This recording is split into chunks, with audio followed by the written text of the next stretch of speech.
As we get into today's topic, I want to give you a little secret to reading and understanding history. It can make all the difference in the world.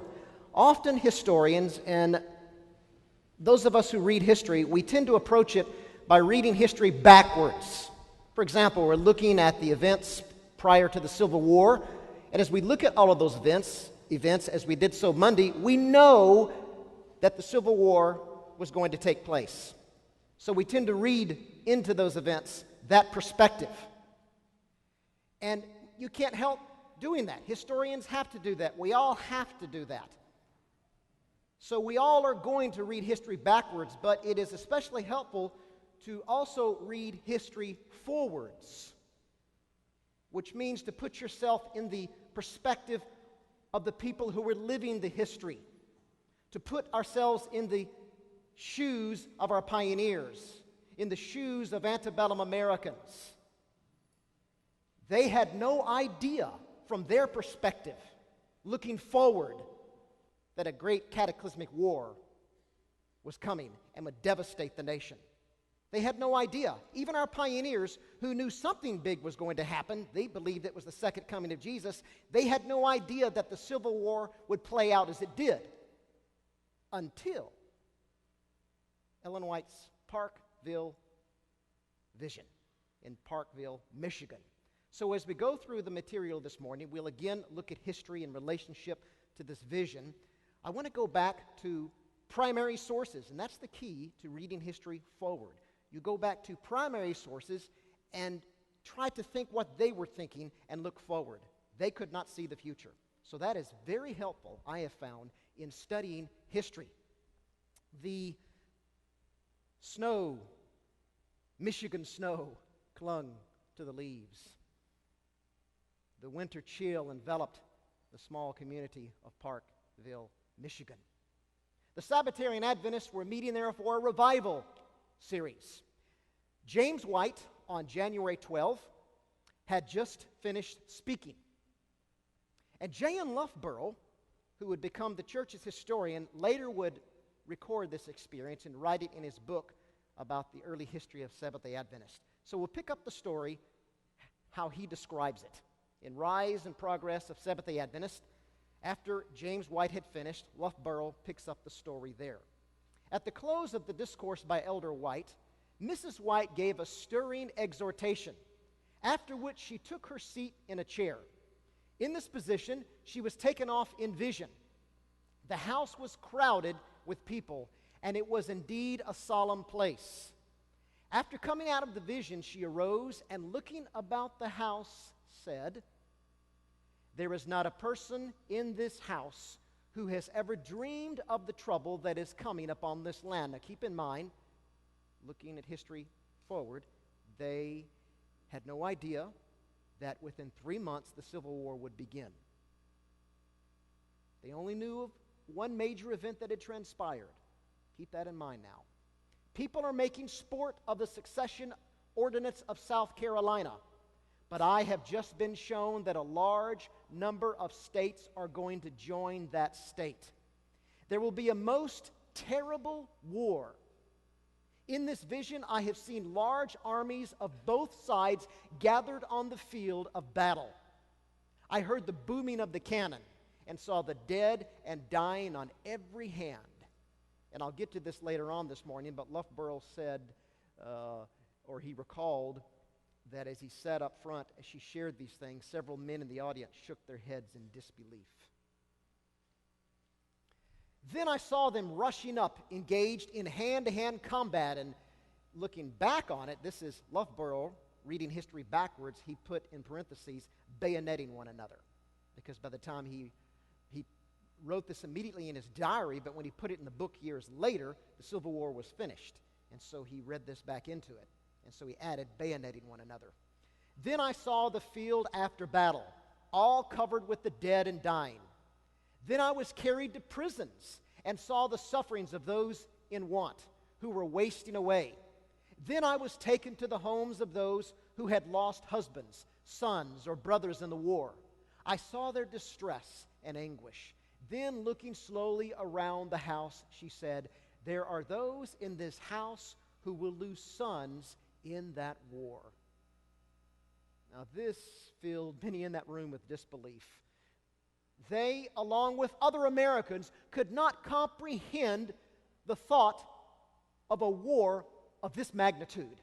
It was simply out of the question and not in their thoughts. While the 1850s had been a decade of many significant things that divided the North and the South, the idea of them coming to battle one another was still not really in everyone's heads. Now, I should add, in all honesty to everything that people were saying, there were a few others who were predicting war.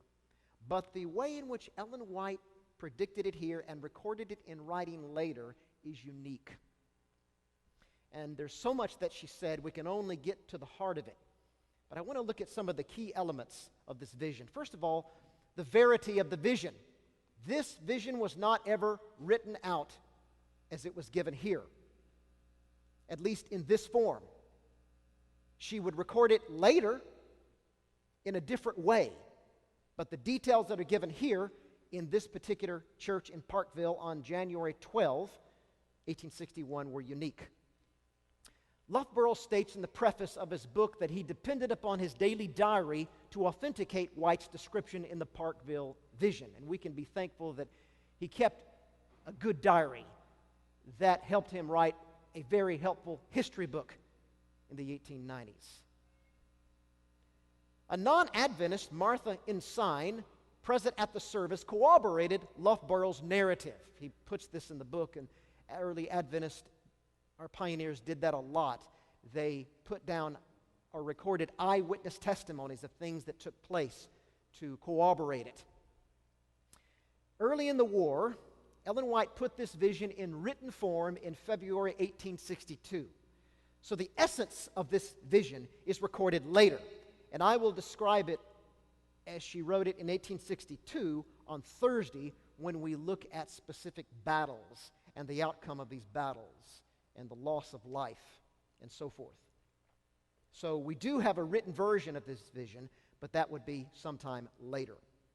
But we're looking at the vision as she gave it 3 months prior to the booming of the cannons on Fort Sumter. So let's look at it section by section. People are making sport of the Secession Ordinance of South Carolina, she said, but I have just been shown that a large number of states are going to join that state. Let's look at the historical background of secession. It really began with the election of Abraham Lincoln, the most fateful presidential election in United States history, the election of Abraham Lincoln in 1860. Now, we discussed a number of events, especially on Sunday. We looked back over 40 years of antebellum America. Those early events that I described, such as the Compromise of 1820, we could call those long-term events that would lead to the Civil War. And then as the decades progressed, you get into the 1850s, then you have short-term events, such as the Kansas-Nebraska Act I spoke a lot about on Sunday. And then the most significant event of all, John Brown's raid on Harper's Ferry in the fall of 1859. That was more an immediate event that led to the Civil War. As I mentioned, then many historians believe that John Brown's raid on Harper's Ferry, because of its impact in both the North and the South, was the spark that led to the Civil War. It's more accurate to put it that John Brown's raid and the aftermath of it really laid the groundwork for the highly charged and controversial election of Abraham Lincoln. Because by the time of the election, the emotions were still really at a high fever from Brown's raid. As I shared with you, the North praised his act, and the South saw him as the devil incarnate, and the South became more defensive and closed themselves up and felt that they were all alone, and the North was out to get them, so they were in a defensive posture. In fact, perception played a major role in the Civil War. So the election of Lincoln was most fateful. we could really describe the election of Lincoln as a trigger event. You had the long-term and short-term events, but Lincoln's election was a major trigger to the Civil War, and that in turn triggered secession, which is the immediate cause of the Civil War, the succession of the states, which this vision is about. Let's analyze just for a moment the election, the 1860 election of Abraham Lincoln. The Republican Party, you remember I talked about the emergence of the Republican Party, a reaction to the Kansas-Nebraska Act in 1854. It emerged, and the Southerners hated the Republican Party. The Republican Party represented the worst fears of the South, and Lincoln embodied its principles. In the November vote, Lincoln did not receive a single vote in the 10 slaveholding states. That's why this was so fateful. It was this total sectional vote. The North voted for Lincoln and the South for their candidate. Not a single vote in the slaveholding states for Lincoln. Perception was the key. The South perceived that the Northern Republicans were out to get them and destroy their way of life. In fact, that really wasn't so. For the South, their perceptions, that is, Lincoln's election meant they no longer controlled the presidency as they had for years, and that's a part of the controversy. A number of the presidents prior to that had been from the South, all the way back to Jackson, Andrew Jackson, and they were able to control the presidency to a great degree and get things their way. That's, or I should say, the compromises I discussed are a result of that. And even President Buchanan, who was of the North, they called these Northern leaders in the government dough-faces, that they were leaders in the North, but they supported the South. And they called them dough-faces. So you had a number of dough-face leaders and presidents. So they lost control of the presidency. They were not happy with that because the Republicans were Northern and totally disconnected from the South. Lincoln, they said Lincoln supported John Brown's raid, and that surely is against us. In fact, they were wrong on this matter. The Republican platform that Lincoln ran his campaign on categorically rejected John Brown's raid. I should say they categorically condemned it as wrong. But the Southerners thought he supported John Brown's move to insurrection of the slaves. Republicans, they thought, would not only keep slavery out of the territories, remember the Western territories, the North wanted to make them free, and the South wanted to make them slave territories. So the Republicans, they believed, would not only keep slavery out of the territories, they would at some point down the line strike at slavery where it already existed, and that was in the South.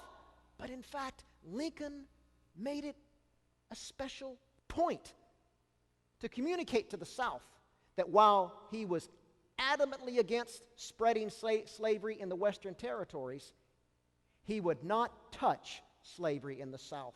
He would leave it alone as president. He promised that in his campaign, but the South was in such a defensive posture, they didn't hear that, or at least they heard it and didn't believe he meant it. They thought Lincoln was against them. So you see again, the emotions are intense and something big is going to come out of this. That was the feeling of everyone. And again, the South believed that blacks would become equal citizens, which meant the Southern white race would be reduced to their level. This was a major fear of the South. In fact, that last point was a major factor in leading to secession.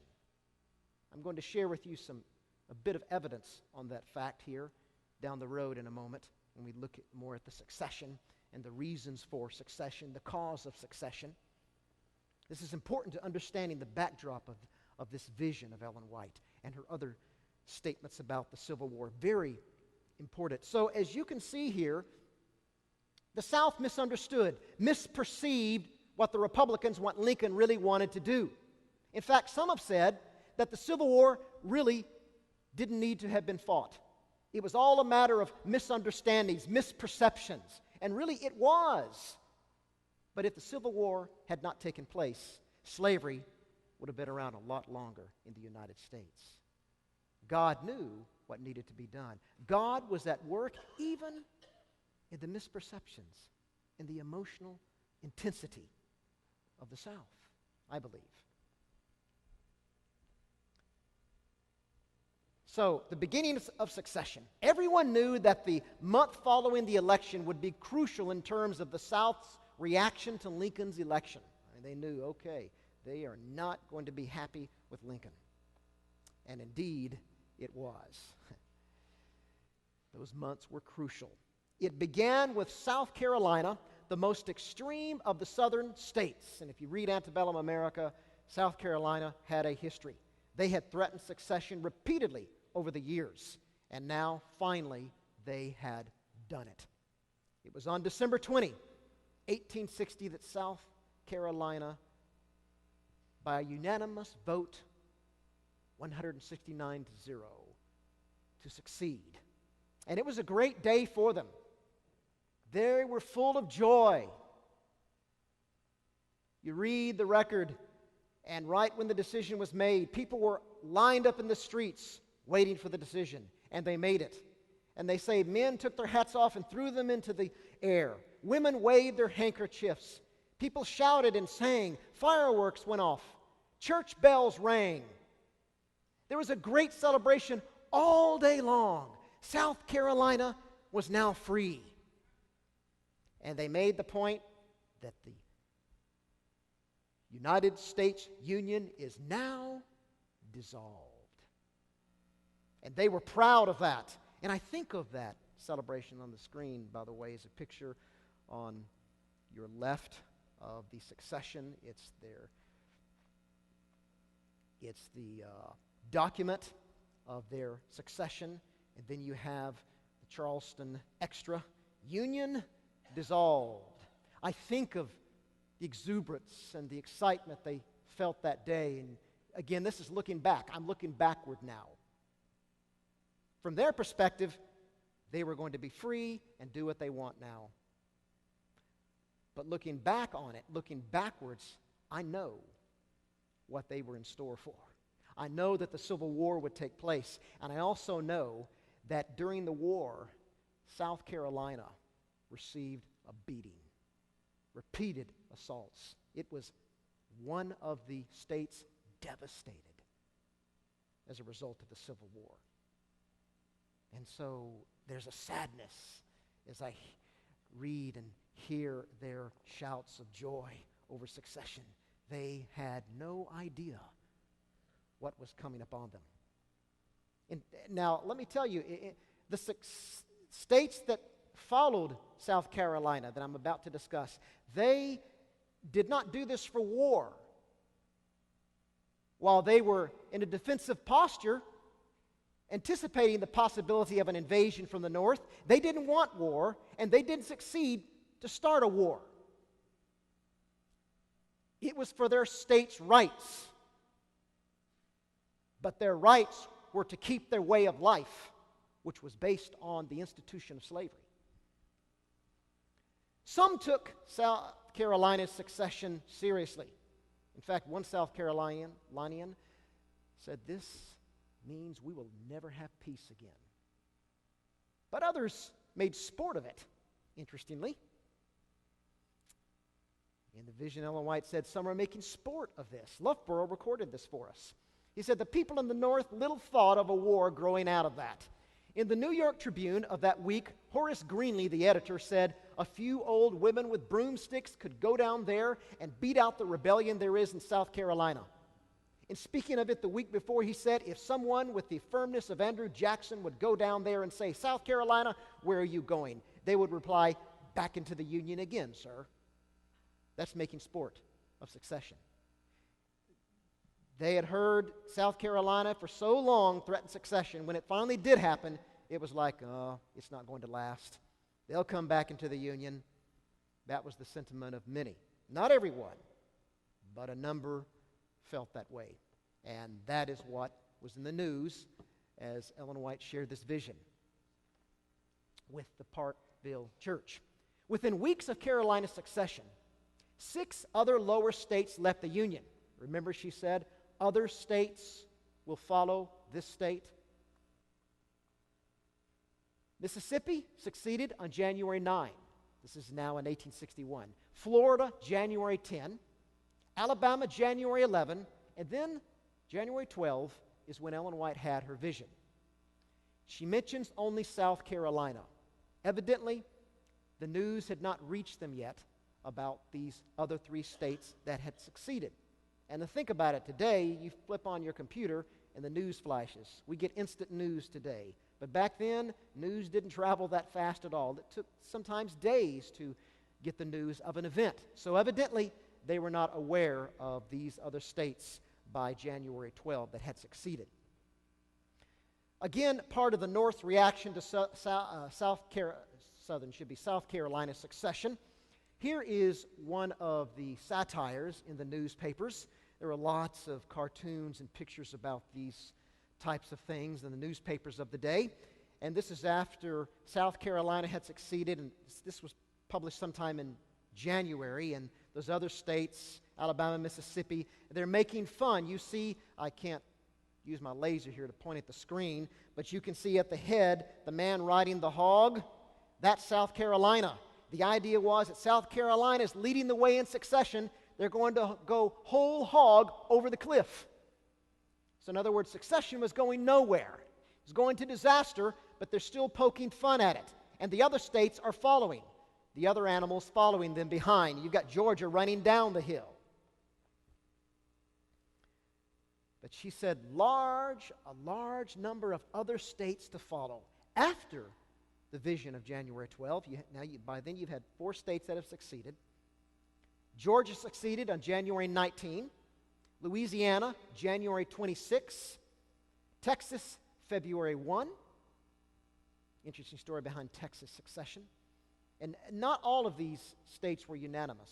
Alabama and Texas had a little bit of disagreement within them about succession. You had different levels of successionists. You had the fire eaters, which were the ones who just wanted succession no matter what. And then you had moderates and conservatives and so forth. We won't get into all of those details.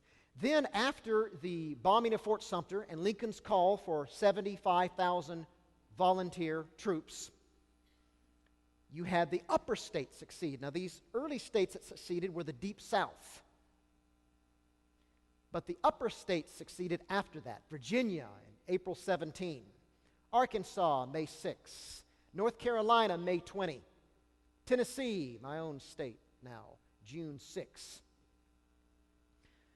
So just as she had said, there'll be a large number of states follow. And something happened that they didn't expect. Those early states that had succeeded came together into a convention in Montgomery, Alabama, on February 4 through March 11.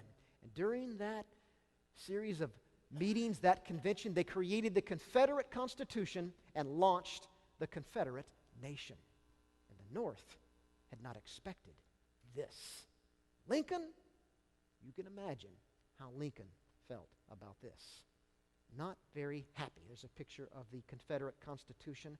As they worked on their Constitution, they worked a lot quicker than the founders of the United States Constitution because the Confederates had a blueprint. They had a model to go by. And as you read how they put their Confederate Constitution together, you get the sense that they had the U.S. Constitution in one hand and the blank page in the other, and they copied much of the U.S. Constitution into their Confederate Constitution. If you read the two, they're very similar.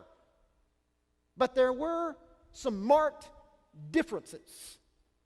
A major difference in the Confederate Constitution was this. They explicitly guaranteed slavery in the states.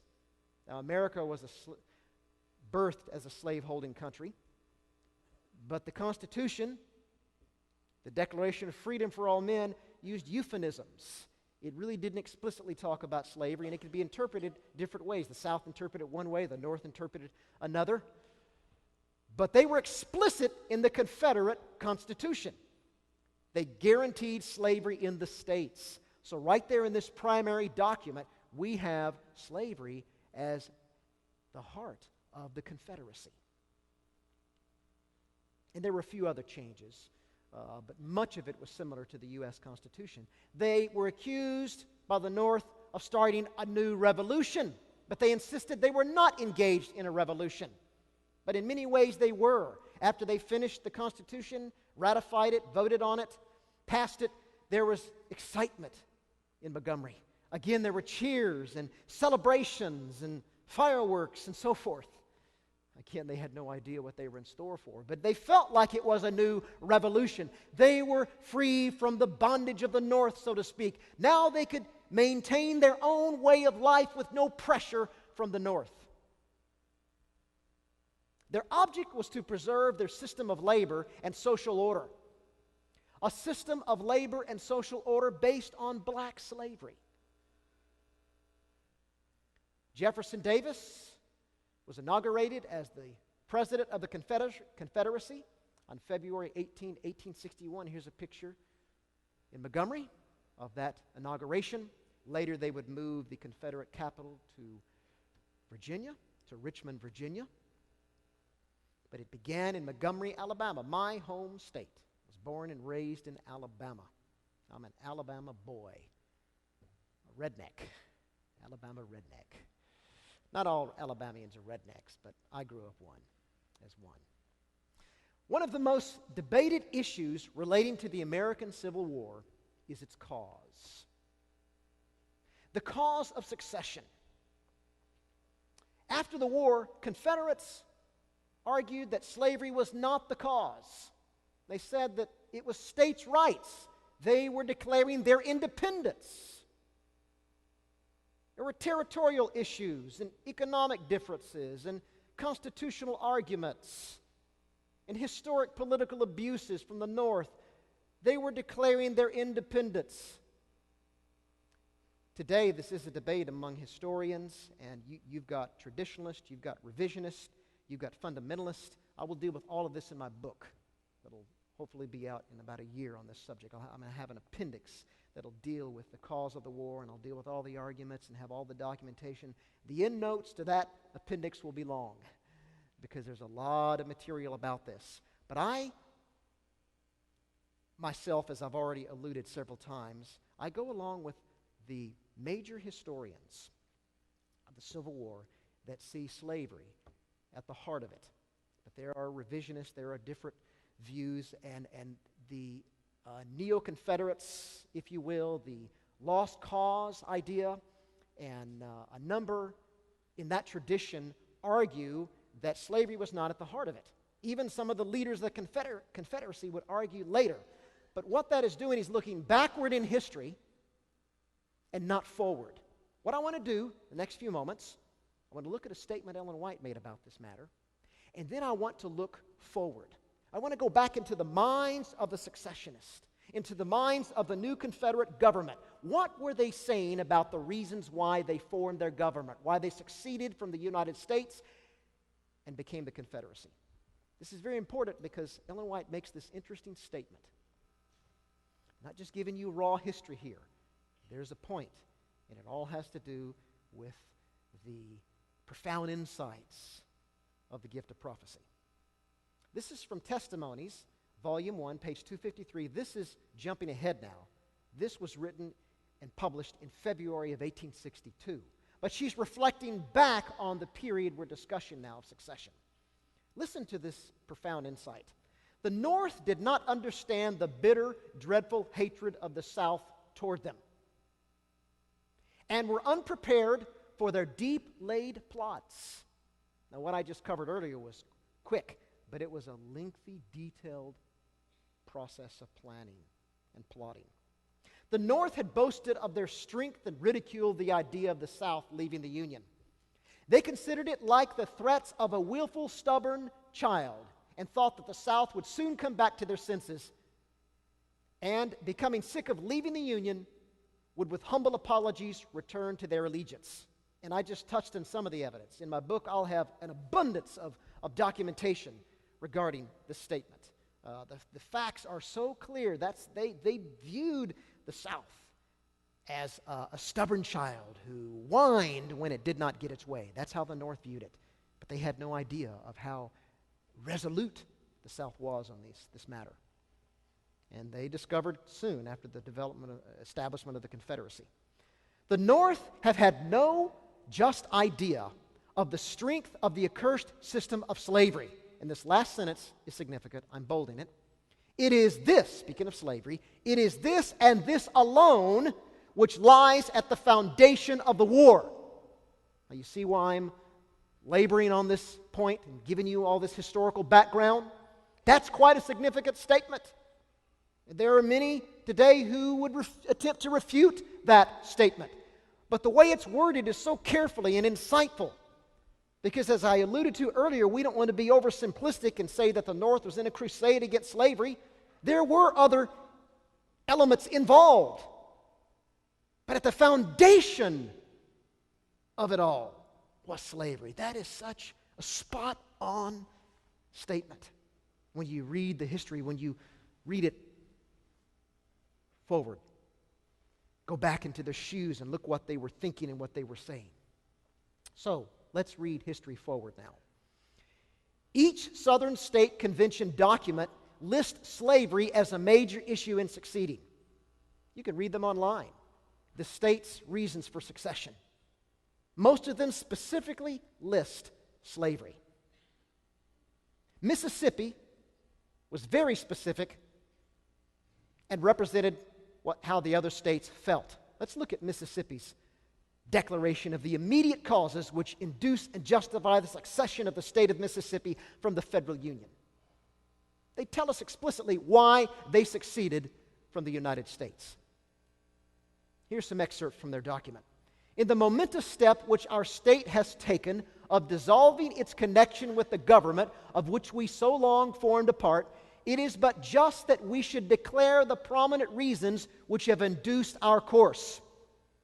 Our position is thoroughly identified with the institution of slavery, the greatest material interest of the world. A blow at slavery is a blow at commerce and civilization. That's how strong they felt. A blow at slavery is a blow at civilization. And they felt the North was attempting to blow away slavery. That blow has been long aimed at the institution and was at the point of reaching its consummation. There was no choice left us but submission to the mandates of abolition or a dissolution of the Union, whose principles had been subverted to work out our ruin. And of course, they chose secession. Slavery was their main reason for secession, as it was the other states. We're looking at history forward now.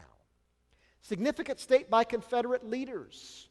Jefferson Davis and his Vice President Alexander Stephens. Years later, they both would write lengthy documents arguing that slavery was not the cause of the war. But it was probably not a bad idea politically to do that, because after the war and slavery ended, it wasn't a good idea to continue to argue slavery. And so they put a spin on it. But if we go back and listen to what these two leaders said at the time of secession and establishing the Confederacy, we get quite a different perspective. What were they saying at that time? Jefferson Davis said to his new Confederate Congress in April of 1861. Listen to what he said. The labor of African slaves was and is indispensable to the South's economic development. Now listen to this next sentence. With interest of such overwhelming magnitude imperiled, the people of the southern states were driven by the conduct of the North to the adoption of some course of action. What was that? Secession and creating the Confederate government. Some course of action to avert the danger with which they were openly menaced. So he is very clear. Slavery, our way of life. In fact, he's really saying, in other words, we're protecting our social system based on slavery. Alexander Stephens is often quoted in his famous Cornerstone speech. On March 21, 1861, Confederate States Vice President Alexander H. Stephens gave what is now called the Cornerstone speech, which, among other things, talked about the reasons for secession.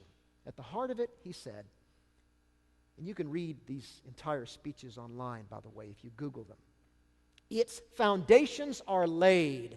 Its cornerstone rests, he's speaking of the Confederacy, new Confederate government. Its cornerstone rests upon the great truth that the Negro is not equal to the white man. That slavery, subordination to the superior race, is his natural and normal condition. And that was their thinking, that the white race is the superior race. This, our new government, the Confederacy, that is the first in the history of the world based upon this great physical, philosophical, and moral truth. I don't know that it could be put any stronger and more straightforward than that. Slavery was at the heart of secession and the forming of the new Confederate government. Slavery was their way of life.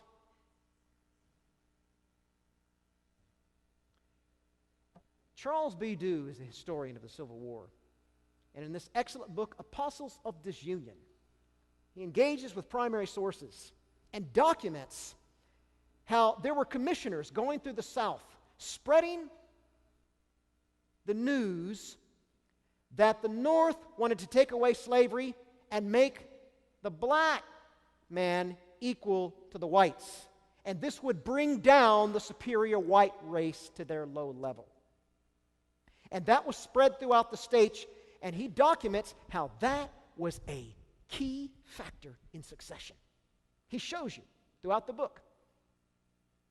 They were afraid that not only their way of life would be taken away, but their identity as the superior race would be taken from them, and blacks would become their equal. And that was more than they could tolerate. And they succeeded because of that. And he documents it in that book. And he concludes the book by saying that slavery and race was at the heart of secession and the Civil War. So there are plenty of historians that are engaging with the original primary sources and finding this evidence. So Ellen White's statement, slavery, this and only this, is at the foundation of the war, was so on target to that day. Now let's go back to the timing of the vision. January 12th, when it was given. Was there a threat of war at that time? I want to give you some documented evidence that most people in the North and in the South had no intention of war. Even after the secession and the establishment of the Confederate government, the Confederates really did not intend to launch an open war on the North. And the North didn't really want that. There may have been a few fire eaters in the South and a few in the North, but overall that was not the feeling. In the North, the President Buchanan, shortly before Lincoln, President-elect, took over, argued, and I'm not going to cite him, I'm going to cite others. He argued that secession, people are overreacting to secession. There's going to be no war. And the Secretary of State-elect, William Seward, argued the same thing in a speech. In the South, interestingly, Thomas R.R. Cobb said the most universal belief here, that was at Montgomery, is that the capital of the Confederacy, as I said before, is that we shall not have war. So the North and the South were not anticipating war even after the string of states succeeding. Abraham Lincoln 2 days before his inauguration, he said, "I have felt all the while justified in concluding that the crisis, the panic," and there was a crisis and a panic about it, "the anxiety of the country at this time is artificial." Even Lincoln was not anticipating war. And I have all of Lincoln's, the multi-volume edition of his speeches at home, and you go through those, and several years later, he acknowledged, at that time, we didn't believe that war would happen. But it did indeed. Alexander Stephens told a Savannah, Georgia audience on March 21, quote, that their revolution, the Confederacy revolution, had thus far been accomplished without shedding a drop of blood, that the fear of deadly collision with the Union they had renounced was nearly dispelled. Because people naturally thought, oh, this could create war. But then they said, no, not really. According to Civil War historian Shelby Foote, a congressman from Alabama said there would be no war and offered to wipe up all the blood that would be shed with a pocket handkerchief. And Foote, in his witty way, said, I've always said someone could get a PhD by calculating how many pocket handkerchiefs it would take to wipe up all the blood that was shed. It would be a lot of handkerchiefs. Senator James Chestnut of South Carolina offered to drink all the blood shed as a consequence of secession. It even became, again, that's rhetoric, see. They're using rhetoric to say war is not going to happen. And it even became a common saying in the South during the secession winter that a lady's thimble will hold all the blood that will be shed. They had no idea what was coming as we look backward in history, knowing that a horrible war was coming. And I'm going to tell you something later this week, particularly on Thursday. And this will be all in relationship to what Ellen White said about the war. But to give documentation and evidence of what she said about the war, I am going to share eyewitness testimonies of soldiers in the battle and the aftermath of the battlefield, what they saw on the battlefield. And it will be graphic. So I warn you, if you come on Thursday, you might want to bring an earplug if you have a squeamish stomach. But I feel that needs to be told to really understand the significance of her statements about the death in the Civil War and the suffering in the war. So now let's take a quick look at the 12 weeks following the January 12 vision. You had the inauguration of Abraham Lincoln on March 4. You had the Confederate Constitution established by March 11. Then you had the beginning of the war, the official beginning of the war, April 12, 13, the bombing of Fort Sumter. No life was lost, but this officially began the war. There's a very interesting story behind how this all took place and Lincoln's maneuvering. Lincoln was a new president with no military background, but he learned quickly and became the greatest president in the history of America, greatest war president. But his maneuverings behind that scene to get the blame off the states or off the U.S. for starting the war is simply brilliant. But you have the bombing of Fort Sumter. The war officially begins. On April 15, Lincoln calls for 75,000 volunteers. Here's a picture of original paper. With that, on the left side, I'm pointing my laser at my laptop. That doesn't help you very much. On the left side, you see the call for 75,000 volunteers. It was only for enlistment for 3 months. And then, as a result of Lincoln's call for these volunteers, the upper states succeeded. The deeper south are the blue states you see on the screen. And then in the middle, the gray state, the red, of course, is the north, and the green ones are the border states that were in between. But the gray states, those are the upper states that succeeded after Lincoln's the bombing of Sumter and the call for 75,000 volunteers.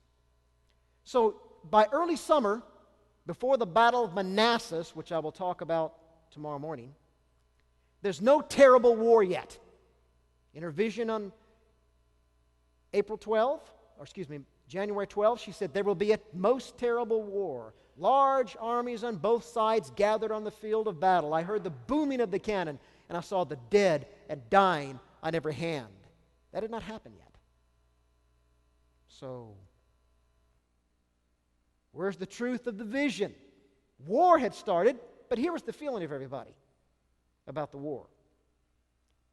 The North expected a short war. The New York Times had already dogmatized after Lincoln's call for 75,000 troops. Whatever war there is may easily be made a war at sea, a war of blockades, a war having for its sole object the protection of American property and preservation of American commerce. And that type of war, of course, would not involve large armies clashing on the battlefield. On May 4, Harper's Weekly editorially concluded that if Abraham Lincoln is equal to the position he fills, this war will be over by January 1862. Again, a short war. And as I get into tomorrow's subject, Manassas, they all came to that battle thinking it would be over quickly. And that would end the rebellion. Lincoln himself must have had the same hope even as late as July 4 when he wrote to Congress, "It is now recommended that you give legal means for making this contest a short and decisive one." Here is another satire printed in the papers. It's an anti-Confederate, printed in the North, satire. And you'll notice at the bottom left corner, "Secession exploded." You have Winfield Scott, who's laying there on the American flag, the greatest American hero who fought in the War of 1812 and really designed the strategy for the North in battling the Confederacy. And you have the cannon going off and exploding, and you have South Carolina in there. The demons of secession. Again, they're making sport of it.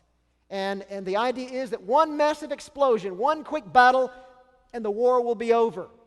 That was the feeling, see, and it was printed in the papers like this. Jan Loughborough helps us out with so many details. He correctly pointed out that after the bombing of Fort Sumter, President Lincoln called for 75,000 volunteers on April 15, and they were for a short term of only 3 months. So even that call expected a short war. 75,000, that should do it. At this time, the American military only had about 15,000 or so troops. So he called for 75,000 to squelch the rebellion, to get it over with concisely. Loughborough recalls this incident. He was watching soldiers responding to this call as they were leaving Battle Creek, Michigan. "I saw at this time," Loughborough penned, "one company of soldiers starting out at Battle Creek.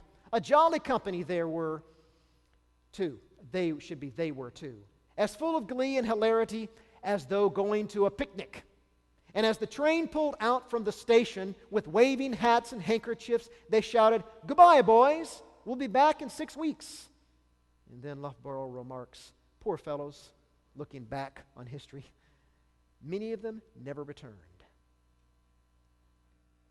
Here is a picture, a popular picture of Confederate troops before the war. Some say this was before the Secession, and others say that it was right when they were getting ready for battle. But either way, you notice the looks of excitement on their faces. They're kind of proud and they're exhilarated. See one with his knife doing this way. They're ready for battle.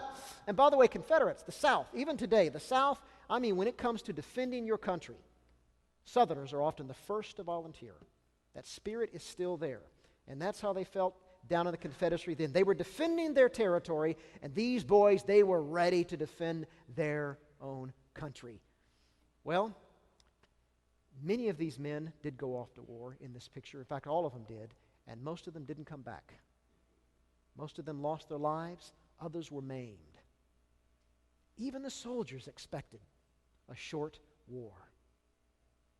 It was only one small group who knew without question, because of their faith in the prophetic gift, that a major civil war was about to take place. And that was a small community of Sabbatarian Adventists who heard Ellen White share her vision on January 12, 1861. L.E. Usey aptly assessed the situation in his excellent work on Ellen White in the Civil War. It was a master thesis for Andrews University written in 1965. He summed it up this way, and I draw a lot from his material, and I will be using his material in my book as well, but building on it also. "It is evident, therefore, that Ellen White's apprehensions on January 12 at Parkville of an impending major war was in sharp contrast with the lethargy which prevailed in the northern states for months. That there would be 4 years of blood-packed warfare, thousands of casualties, numerous fresh cemeteries, public and private debts as common as rainwater, and endless personal tragedies for both Northerners and Southerners was frankly beyond the ken of most Americans. They understood little of the nature of 19th century fighting. that would soon take place, having had little acquaintance with it other than Indian skirmishes and the Mexican War dress rehearsal. James McPherson, the major American Civil War historian, has written a definitive book, several definitive books about the Civil War. He said this: "The Civil War was the most dramatic, violent, and fateful experience in American history." Now keep in mind Ellen White's original statement, a terrible war. At least 620,000 soldiers, and since he wrote this, the estimate has risen higher.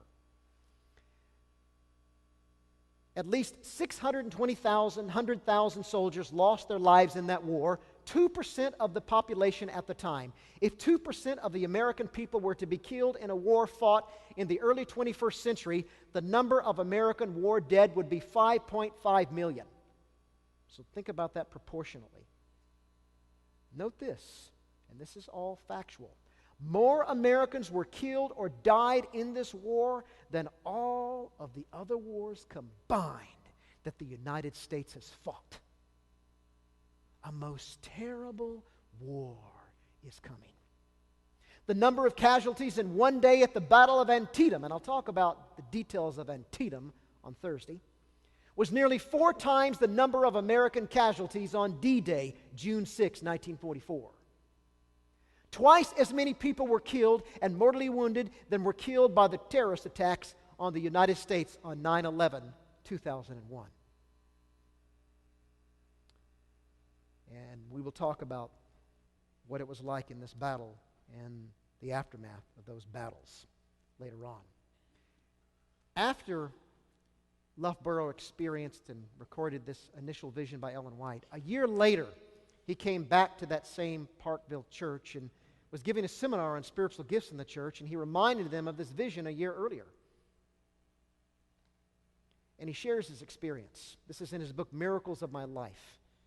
And he writes, and the first part of this, he's reflecting back on when he was sitting up front, watching the audience as Ellen White shared her vision about the war on January 12, 1861. This is a year later. He writes, "Near the stand sat Judge Osborne, whose wife was a Sabbath keeper." This is as he's listening to Ellen White originally share the vision. "By his side sat Mr. Shellhouse, owner of a large woolen factory, both leading men in the Republican Party. When Mrs. White told what was coming, they looked at me and shook their heads. 1 year from that time when I spoke in the same church, these two men sat together again. My subject was spiritual gifts. An illustration of the gift was as manifested by Sister White. I referred to the vision of January 12, 1861. This time, these men did not shake their heads, but instead, their faces were in their handkerchiefs, and they were sobbing bitter tears. Alas, one had lost his only son in the war. The other had lost a son on the battlefield, and another son was in a southern prison. The elder of the Parkville church later told me that he knew of 6 or 7 others there who had lost sons in the war." So again, that is Loughborough's testimony. And I think it can be corroborated with other evidence. So as I wrap this up this morning, I've gone till about 12:15, 12:20 the last couple of days. I'm going to give you a break. I'm going to be done here in about 5 minutes. Get you out not too soon after noon. Is that better? The significance of the vision. What is its relevance for you and I today? What is its relevance for us as a people, as Seventh-day Adventists? God gave Ellen White this vision 3 months before the war began. Why? I think of Amos 3:7. "For the Lord does nothing without revealing His secret to His servants, the prophets." And of course, the context of that passage refers to the biblical prophets. But I think its application can certainly apply to those who had the prophetic gift, the spiritual gift of prophecy after the closing of the scriptural canon. The Lord reveals things to His prophets. Why was this warning of the coming war given to this small group of Adventist believers? Now think about this with me for a moment. Ellen White was a prophet to the Adventist people, a small group, very small group, not to the nation. I mean, what she had to say would have been extremely relevant and interesting to a larger population. They probably would have ridiculed it, but her other insights into the war would have helped if they had known them and believed them. But she was not a prophet to the nation. She never was, never will be. Her prophetic ministry was limited to a specific small group. She was a prophet to the Sabbatarian Adventist, later the Seventh-day Adventist. Why was this vision given to this small group? What difference did it make, that knowledge? Well, again, like reading history forward, they didn't know. Before this vision, they had no idea. They knew that things were intense in the political world, and the division was deep between the North and the South, but they really had no idea that a cataclysmic war was coming until this vision. And because they had seen the veracity of Ellen White's prophetic gift already, they believed this. Let's analyze this situation for a moment. Who was present at this meeting in Parkville? Prior to this meeting, about a week or so, James White published a notice in the Review and Herald inviting people to come to Parkville, Michigan. Listen, we wish to say through the Review that the brethren and sisters at Parkville, Michigan request a conference at their place commencing on January 11. Remember, the vision was given on January 12. Commencing on January 11 at 6 p.m., we invite brethren J.N. Loughborough, J.H. Wagner, James White, John Byington, and as many more as can come to labor with us. Those individuals were the key leaders of this Sabbatarian group that would eventually become Seventh-day Adventist. They were the leaders of the church. But the invitation extended further. And we would extend a cordial invitation to all of like precious faith to attend this conference.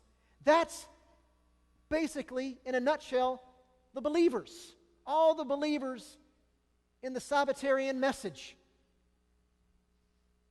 in the unique doctrinal package that would become the pillars of Seventh-day Adventism. Again, they didn't become Seventh-day Adventists